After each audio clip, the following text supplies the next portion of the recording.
Manca Channel.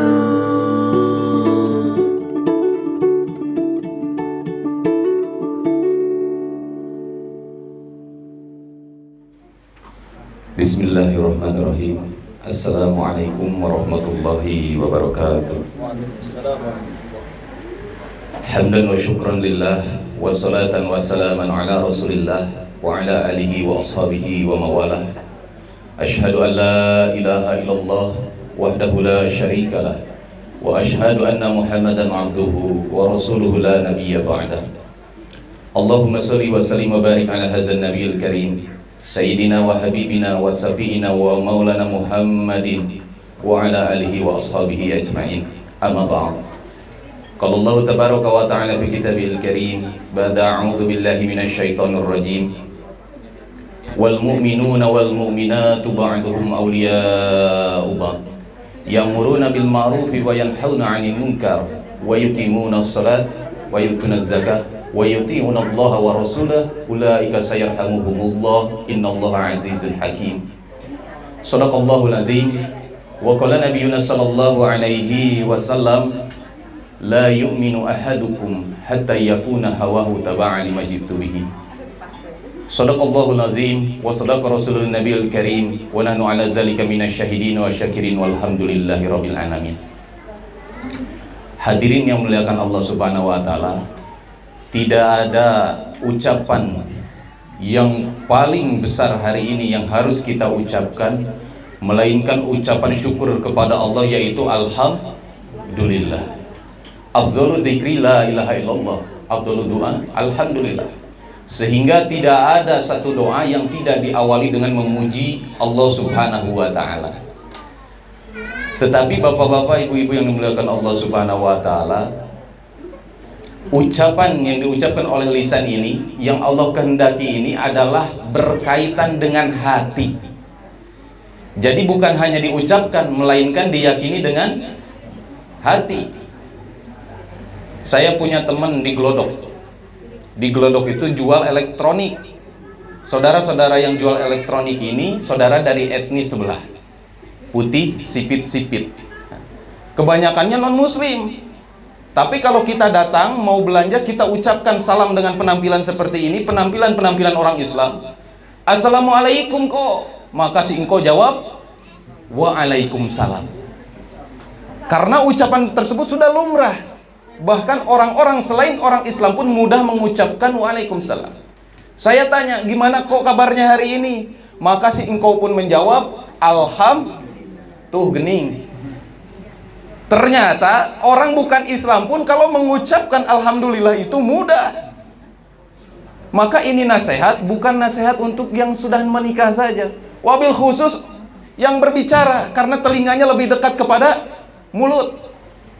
Bukan hanya kepada yang sudah menikah, yang mau menikah, yang belum, yang sudah menikah pun layak mendapatkan nasihat. Maka ucapan yang diiringi dengan keyakinan yang benar kepada Allah Subhanahu wa taala ini akan mendatangkan satu sifat, yang mana sifat tersebut akan Allah rubah menjadi satu amal-amal kebaikan manakala ucapan lisan dihubungkan dengan hati. Nabi SAW pernah bersabda terhadap Abu Bakar As-Siddiq, "Man syahida alla ilaha illallah yusaddiqu qalbuhu lisanahu dakhala min ayyi abwabil jannati sa." Barang siapa yang bersaksi bahwa tiada Tuhan yang berhak disembah kecuali Allah, hatinya membenarkan apa yang diucapkan oleh lisannya, maka wajib masuk surga dari pintu mana saja yang ia sukai. Asal ucapan berkaitan dengan hati. Maka begitu juga hadirin yang mulia, alhamdulillah teteh saya, Teh Dewi, menikah dengan saudara Alhamdani. Maka alhamdulillahnya ini Masya Allah diaplikasikan dalam kehidupan sehari-hari dengan berupa ketaatan kepada Allah Subhanahu wa taala. Dengan caranya siapa? Dengan caranya Rasulullah sallallahu alaihi wasallam. Mengikuti syariat Nabi Muhammad. Bagaimana kita tahu syariat Nabi Muhammad? Maka kita lihat bagaimana para sahabat menjalankan rumah tangga. Bagaimana kita tahu sedangkan kita belum pernah berjumpa dengan para sahabat radhiyallahu anhum? Maka kita lihat bagaimana para tabi'in dan tabi'ut tabi'in mengamalkan rumah tangga. Bagaimana kita tahu, bertemu pun tidak pernah. Maka kita lihat bagaimana para asatid, para ulama, para habaib, para jurian Nabi SAW mengamalkan rumah tangga. Jadi jangan jauh-jauh sama yang namanya ustadz ulama. Alhamdulillah di sini ada guru saya Ustadz Syahril, Ustadz Sobur tadi yang memimpin, guru-guru yang mulia. Jangan jauh daripada ulama, apalagi akhir zaman. Maka asas daripada pernikahan, hadirin yang mulia, yang dikehendaki oleh Allah Subhanahu wa taala, sering kita dengar datang orang ucapkan, Teh Dewi, Kang Dani, alhamdulillah doanya sakinah mawadah warohmah. Kadang-kadang kita salah paham. Datangnya yang namanya sakinah bukan dari cinta, cinta mah bohong. Ibu-ibu Masya Allah yang paling cantik dulu tahun 80-an dipuji ku si ibu, ku si bapaknya habis-habisan. Menikah 10-20 tahun, sakinahnya mulai berkurang karena diawali dengan pandangan cinta. Tetapi hadirin yang muliakan Allah Subhanahu wa taala, yang Allah Subhanahu wa taala kehendaki datangnya sakinah di dalam rumah tangga kita adalah datang daripada amal-amal agama. Jadi untuk mendapatkan sakinah ini kita harus paham mana yang namanya maksud hidup, mana yang jadi keperluan hidup, dzaruriyatul hayyah. Harus paham, jangan ketukar-tukar. Apa yang menjadi maksud hidup adalah seluruh kehidupan kita dari awal bangun tidur sampai tidur kembali bernilai ibadah dalam pandangan Allah Subhanahu wa taala. Ini maksud hidup. Sehingga Allah Subhanahu wa taala firmankan di dalam Al-Qur'an, "Wa ma khalaqtul jinna wal insa illa liya'budun." Tidaklah aku ciptakan jin dan manusia ini kecuali untuk beribadah kepadaku. Para ahli tafsir mengatakan untuk mengenal aku, yaitu Allah Subhanahu wa taala. Coba Teh Dewi, Kang Hamdani, Masya Allah, udah Hamdani ini, bagaimana caranya dari bangun tidur sampai tidur kembali mengingat Allah Subhanahu wa ta'ala, ada dalam keadaan beribadah kepada Allah. Sholat saja kadang-kadang masbuk, kadang-kadang pun tidak sholat, bahkan zikir pun sambil ngantuk sampai lupa hitungan zikir. Bagaimana ada hubungan dengan Allah selama 24 jam? Maka diberikan satu kalimat thayyibah yang dahsyat, la ilaha illallah Muhammadur Rasulullah. Jalan menyempurnakan ibadah adalah Muhammadur Rasulullah. Bukan hanya paham artinya bahwa Nabi Muhammad adalah utusan Allah, tapi pahami maksudnya apa. Maksudnya adalah meyakini hanya satu-satunya jalan, tidak ada jalan yang lain untuk mendapatkan kebahagiaan di dunia dan akhirat hanyalah dengan mencontoh sempurna kehidupan Nabi Muhammad sallallahu alaihi wasallam. Sebagaimana di Muqaddimah disampaikan bagaimana rahmat Allah Subhanahu wa taala datang. Di dalam surat At-Taubah dijelaskan bahwasanya orang yang beriman baik laki-laki maupun perempuan dan sebagian daripada mereka menjadi penolong untuk sebagian mereka yang lain. Yang pertama dalam hal sholat, kemudian zakat, maka rahmat Allah Subhanahu wa taala akan datang terhadap mereka. Apa yang dimaksud dengan rahmat? Nah ini juga kunci. Bagaimana ibu-ibu yang sudah nikah 10, 20 atau 30 tahun, bagaimana rahmat Allah Subhanahu wa taala akan datang? Maka pahami apa itu rahmat Allah Subhanahu wa taala. Jadi Nabi sallallahu alaihi wasallam sampaikan bahwa Allah ini memiliki 100 rahmat. Tapi yang diturunkan ke atas muka bumi ini hanya satu rahmat. 99 rahmat Allah sempurnakan kelak di akhirat. Tapi dengan asbab satu rahmat, Allahu Akbar, hewan yang paling buas pun di dunia ini tidak akan berani memakan anaknya sendiri karena rahmat Allah Subhanahu wa taala. Ibu-ibu tahu singa? Pengantin tahu singa? Ucing gondrong eta singa. Allahu Akbar. Setiap hari makannya apa? Daging. Untuk memenuhi hawa nafsunya dalam hal makan, singa ini binatang karnivora, pemakan daging. Tidak pernah terdengar ada singa makan rumput. Maka hari-hari singa ini harus berburu untuk memenuhi kebutuhan hawa nafsunya, hadirin yang mulia. Tapi tidak pernah sampai kepada telinga kita hari ini ada singa lapar 3 hari sampai 1 minggu berani memakan anaknya sendiri. Gak ada. Ini karena rahmat? Karena rahmat Allah. Tetapi hari ini sedih, banyak hamba-hamba Allah yang dicabut rahmat dari dalam dirinya, sehingga muslimah banyak yang menggugurkan kandungannya. Banyak yang meninggalkan sholat. Banyak yang meninggalkan amal-amal agama karena Allah cabut rahmat dari dalam dirinya. Mungkin kalau orang kafir jelas melakukan seperti itu karena memang mereka pun tidak beragama, tidak mengenal Allah. Tapi ini banyak kaum muslimah mengenal Allah, dicabut rahmat oleh Allah sehingga rela. Bahkan hadirin yang mulia, belum lewat daripada gerbang pernikahan pun sudah memiliki anak. Sudah mempunyai anak, dibuang lagi. Maka ini penting kita syukuri bagaimana bentuk pernikahan ini adalah sunnah daripada penyempurnaan agama. Yang mana dengan menikahnya seorang laki-laki dengan seorang wanita halal di bawah syariat agama, maka ini membuat sedih yang namanya iblis laknatullah alaih. Maka bapak-bapak, ibu-ibu yang dimuliakan Allah subhanahu wa ta'ala, penting mendirikan sholat di dalam rumah tangga. Awalu ma yuhasabu bihi abdi yaumal qiyamah hatta yus'ala an arba'i. Bahkan diceritakan oleh Nabi SAW bahwa amal yang pertama kelak akan dihisab pada hari kiamat adalah sholat. Tapi hari ini sholat dianggap sholat biasa-biasa saja, tidak penting sama orang Islam. Iya. Padahal Masya Allah, kadang-kadang Allahu Akbar, membiarkan anak, membiarkan istri, membiarkan suami tidak sholat pun itu adalah kemungkaran. Kalau sholat ini agama atau fasilitas agama? Agama. Kalau masjid, agama atau fasilitas agama? Fasilitas agama. Ada satu kelompok orang tiba-tiba datang ke masjid terdekat ini, Dak Hamdani, di sini ada masjid Muhajiri. Nggak kenal dari kampung sebelah, tiba-tiba menghancurkan kacanya, tiba-tiba menghancurkan tiang-tiangnya, membakar karpetnya. Marah nggak orang sini? Jangankan ahli masjid, orang mabuk tapi dia tinggal depan masjid, pasti dia marah karena masjidnya tiba-tiba dihancurkan. Padahal masjid ini tadi apa? Fasilitas agama. Tidak ada masjid pun, kata Nabi, setiap jengkal maka bisa digunakan untuk bersujud kepada Allah, dan seluruh muka bumi ini adalah masjid kecuali tempat yang diharamkan oleh Allah subhanahu wa ta'ala. Kalau sholat tadi fasilitas agama atau agama? Sudah jelas agama. Barang siapa menegakkan sholat maka sama dia dengan menegakkan agama. Barang siapa meninggalkan sholat sama dia dengan meruntuhkan agama. Kalau masjid sebagai fasilitas agama dihancurkan kita marah, kenapa kita lihat orang yang nggak sholat nggak marah? Ternyata yang banyak menghancurkan agama ini ternyata istri kita yang nggak sholat. Ternyata di dalam rumah yang menghancurkan agama adalah suami kita yang nggak sholat. Ternyata yang menghancurkan agama adalah keturunan-keturunan kita yang meninggalkan sholat. Maka ini amanah untuk kita semua. Bagaimana wujudnya pernikahan ini hadirin yang mulia? Dilandasi dengan suatu amal yang akan pertama kali dihisab oleh Allah subhanahu wa ta'ala, yaitu sholat.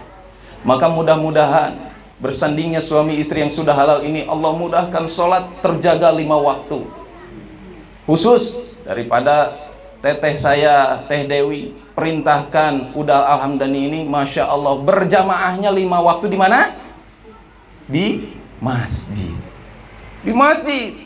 Jangan buka pintu sebelum sholat berjamaah di masjid. Iya, hari ini kita dikasih dunia dari jam 8 sampai sore, sampai suami kita lupa sholat. Maka bagaimana perempuan ini akan memiliki nilai derajat yang lebih tinggi manakala memerintahkan suaminya untuk sholat berjamaah di masjid. Mudah-mudahan dengan asbab pernikahan Allah subhanahu wa ta'ala karuniai anak, dan kepada anak ngajarin sholat mudah-mudah saja, jangan keras-keras. Jangan diancam-ancam, karena fitrah manusia ini tidak suka ancaman. Kalau diancam-ancam nggak suka. Coba lihat dibungkus rokok. Kang Hamdani masih ngerokok. Sering lihat tuh dibungkus rokok apa? Ada ancamannya, Bu ya. Merokok bisa membunuhmu, kena serangan jantung, hipotensi, macam-macam. Tapi dengan ancaman di rokok tadi, banyak orang yang meninggalkan rokok atau malah banyak yang merokok?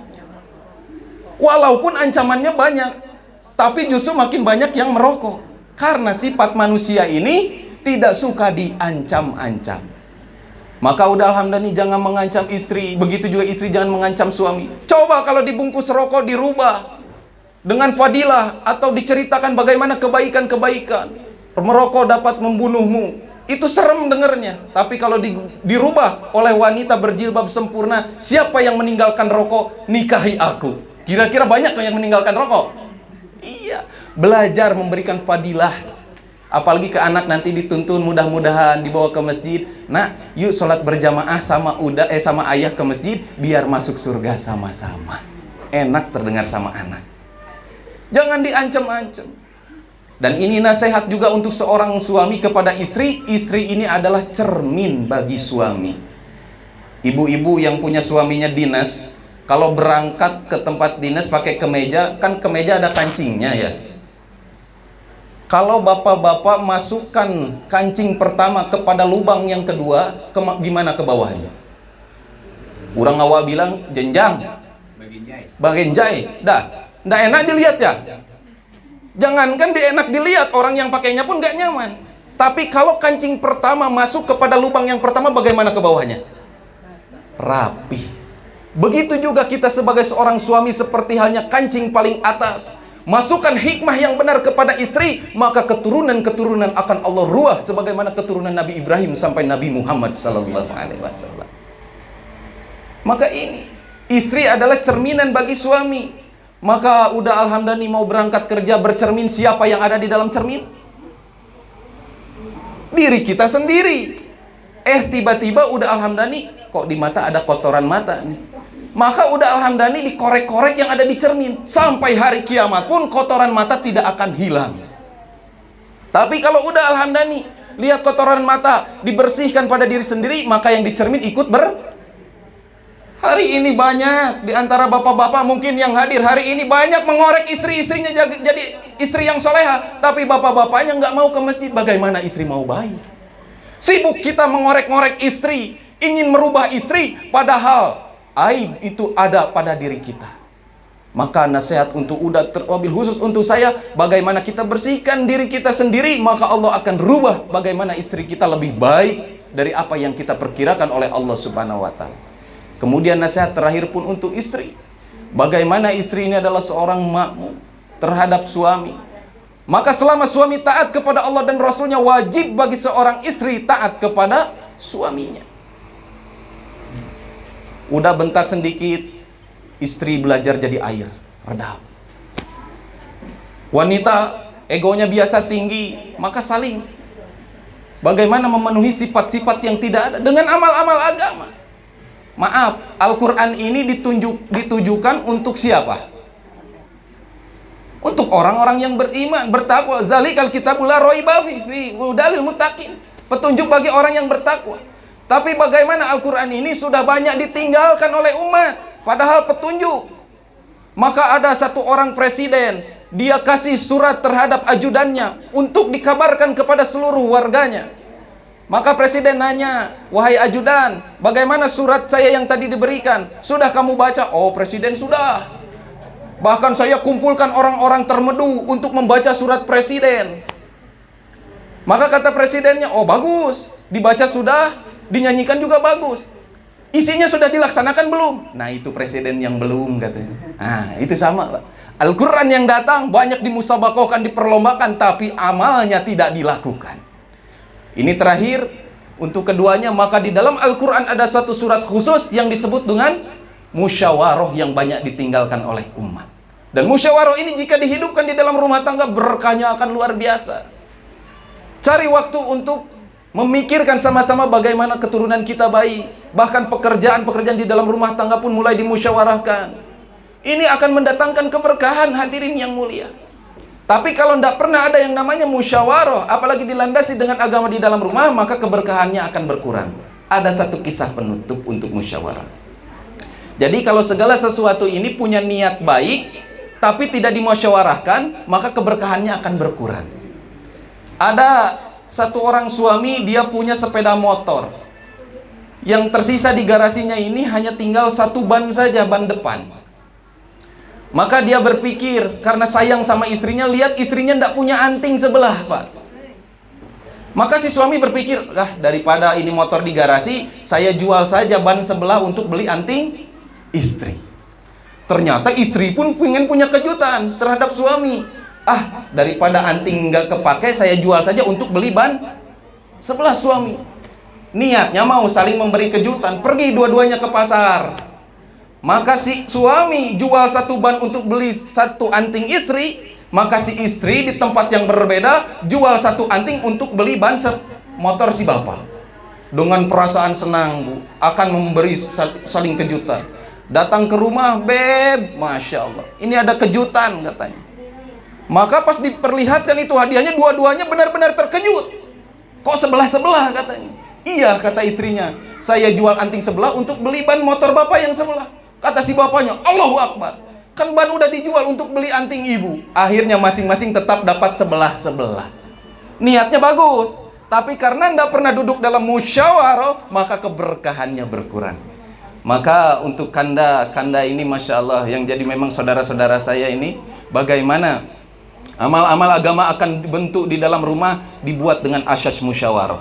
Siapa hari ini yang baca Al-Fatihah, siapa yang buat halaqah Quran, halaqah ta'lim, ceritakan kisah-kisah Nabi di dalam rumah, dibuat amal-amal dengan asas musyawarah. Mudah-mudahan nasihat yang singkat ini berguna, wabil khusus untuk yang berbicara, dan menjadi manfaat yang luar biasa untuk bagaimana diamalkan oleh pasangan yang sudah halal hari ini. Yang berbicara baik, yang mendengar baik, tapi yang lebih baik yang mengamalkan.